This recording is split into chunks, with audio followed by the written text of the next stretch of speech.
There's another structure that often softens after the need to prove begins to fall away. Roles. Not responsibilities, not care, but the roles we quietly step into in order to belong, to be accepted, to feel safe in connection.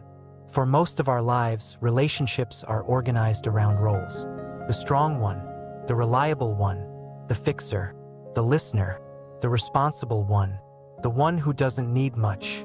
Roles help relationships function. They reduce friction. They create predictability. They tell others what to expect from us. But they also come with a cost. Because roles are rarely chosen consciously. They're adopted early, often without language, often in response to what was needed around us. And once adopted, they're hard to put down. Living without roles doesn't mean you stop caring for others. It means you stop organizing connection around who you're supposed to be. I noticed this shift slowly. It didn't show up as conflict. It showed up as fatigue. Fatigue from always knowing what I was expected to bring into a room. Fatigue from maintaining consistency even when it no longer felt honest. Fatigue from being the one others leaned on without ever asking if I still wanted to hold that position. Roles often feel like love, especially early on. We learn that being useful, calm, strong, or accommodating keeps connection intact. So we keep playing the part. Even when awareness deepens, even when identity loosens, roles can remain. Because roles aren't just about identity. They're about attachment. They're about the fear of what happens if we stop being predictable. Living without roles doesn't happen because you reject relationships. It happens because you begin to value honesty over stability. And that's a difficult transition, because honesty introduces uncertainty. If you're no longer the strong one, what happens when you're tired? If you're no longer the fixer, what happens when someone is struggling? If you're no longer the agreeable one, what happens when you say no? These questions don't arise as theory. They arise in real moments. Conversations where you pause instead of stepping automatically into character. Situations where you don't know what's expected of you anymore, and you don't rush to fill the gap. That pause can feel uncomfortable, because roles often prevent discomfort. They smooth things over. They keep dynamics familiar. But familiarity isn't the same as closeness. Sometimes it's just repetition. Living without roles allows relationships to breathe again. Not because they become easy, but because they become real. You show up as you are, not as the function you've been performing. This doesn't mean you suddenly overshare or drop boundaries. It means you stop pre-editing yourself to fit a script. You speak when something is true. You stay quiet when it's not. You respond instead of defaulting. And that changes the texture of connection. Some relationships deepen here. Others struggle, because roles were holding them together. And when the role loosens, the relationship has to renegotiate itself. That can be painful, but it's also honest. Living without roles often reveals where connection was conditional, where affection was tied to performance, where love was exchanged for consistency. This isn't something to blame. It's how most of us learn to connect. Roles are survival strategies. They helped us stay connected when we didn't have language or agency.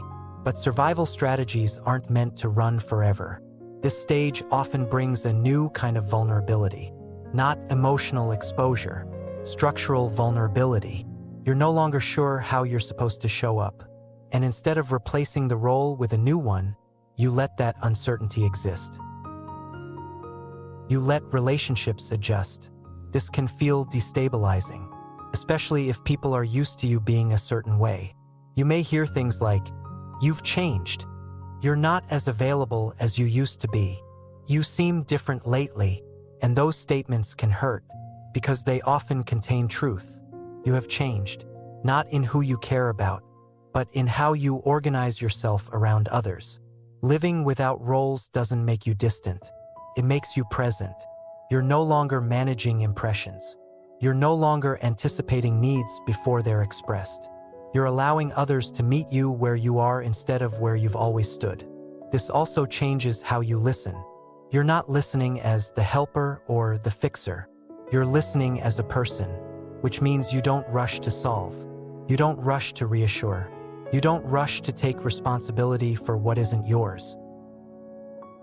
You let others have their experience without stepping into a role that neutralizes it. That kind of presence can feel strange at first, for both sides, but it's deeply respectful. Living without roles also affects intimacy. Intimacy often deepens when roles dissolve, because intimacy doesn't thrive in performance. It thrives in mutual presence. When neither person is the strong one or the needy one, something equal emerges. Not symmetrical, equal in dignity, equal in humanity. This is where relationships stop being exchanges and start being encounters. Two people meeting without scripts. That doesn't mean there's no structure. It means structure is responsive, not assumed. This stage can also bring grief. Grief for how much of yourself was given away in the name of being loved. Grief for how long you stayed in roles that cost you. That grief doesn't need to be resolved.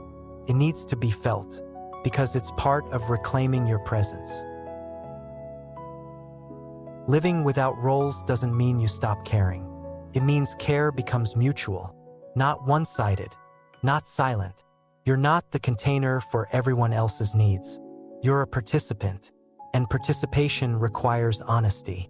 This honesty may reduce the number of relationships that feel close, but the ones that remain often feel truer, because they're not held together by expectation. They're held together by choice. This stage also changes how you relate to conflict. Before, conflict threatened the role. If you were the calm one, conflict meant failure. Now, conflict becomes information, not about who you are, but about what's happening between you. You can engage it without defending an image. You can disagree without fearing abandonment, because you're no longer trading authenticity for acceptance. Living without roles is not a rejection of responsibility. You still show up, you still care, but you don't disappear into function. You don't erase yourself to keep things smooth. You let relationships be dynamic, which means sometimes messy, but alive. Season 2 is about removing the scaffolding that once held your life together. Reference, direction, proof, roles. None of these were mistakes. They were supports, and supports can be set down when they're no longer needed. Living without roles allows connection to reorganize around truth instead of habit. You're no longer the one who always. You're just you, showing up as you are today, not as you were expected to be. If you felt tired of playing a part, if you've noticed yourself hesitating before stepping into familiar roles, if connection feels more uncertain but also more honest, you're not withdrawing. You're arriving without a costume, without a script, without a role to protect you. And that arrival is vulnerable, but it's also real. You don't need to be anything to be loved. You don't need to perform care to be connected. You're allowed to be present without being useful, unfinished, and human. If this reflection resonated, you're not alone in feeling this shift. Liking the video helps it reach others who may be navigating relationships without the old roles. And if someone came to mind while listening, sharing it may help them feel less alone. You're welcome to subscribe if you'd like to continue through this season, not to become better at connection, but to live it more honestly, unfinished.